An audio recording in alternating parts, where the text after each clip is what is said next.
ভারতের কিছু কিছু মিডিয়া পরপর নিজেদেরকে জোকারে পরিণত করছে। ঘটনা সূত্রপাত আইপিএল এর কোয়ালিফায়ার ওয়ানে পাঞ্জাব বনাম আরসিবি ম্যাচ থেকে। ওই ম্যাচে পাঞ্জাব কিংস প্রথমে ব্যাট করতে নেমে ব্যাটিং বিপর্যয়ে পড়ে। মাত্র 60 রানে 6 উইকেট হারানোর পরে কোনো উপায় না পেয়ে ইম্প্যাক্ট প্লেয়ার হিসাবে সরফরাজ খানের ভাই মুশির খানকে ব্যাটিং করতে পাঠায়। আর তখনই বিরাট কোহলি বলেন, কিছুক্ষণ আগে জল সাপ্লাই করছিল, এখন ব্যাটিং করতে নেমেছে। সত্যি কিন্তু মুশির খান কিছুক্ষণ আগে মাঠে জল নিয়ে ঢুকছিল, তারপরে দরকার পড়তে ব্যাটিংয়ে নেমেছে। কিন্তু কোহলি এটা পুরোটাই মজার ছলে বলেছে, কোনোদিন অপমান করে বলেনি। এটা অপমান করে বলেনি, বিরাট কোহলি এটা মজার ছলে বলেছে, ইয়ার্কি মেরে বলেছে। আর আমাদের দেশের কিছু মিডিয়া নিজেদের টিআরপি বাড়ানোর জন্য নিজেদেরকে জোকার বানিয়ে বিরাট কোহলির নামে ভুল ভাল কথা বলে যাচ্ছে। মানে কি অবস্থা এই মিডিয়াগুলো!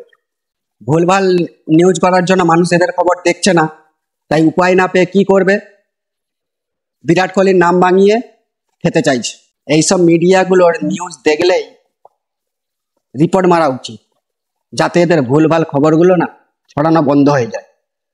খেলার মধ্যে ইয়ার্কি ফাজলামি সবই চলে, কিন্তু নিজেদের টিআরপি বাড়ানোর জন্য মানুষের নামে ভুলভাল খবর করে মানুষকে অপমান করে বিভেদ সৃষ্টি করা একদমই উচিত নয়। তাই এইসব মিডিয়াকে দেখলেই রিপোর্ট মারা উচিত।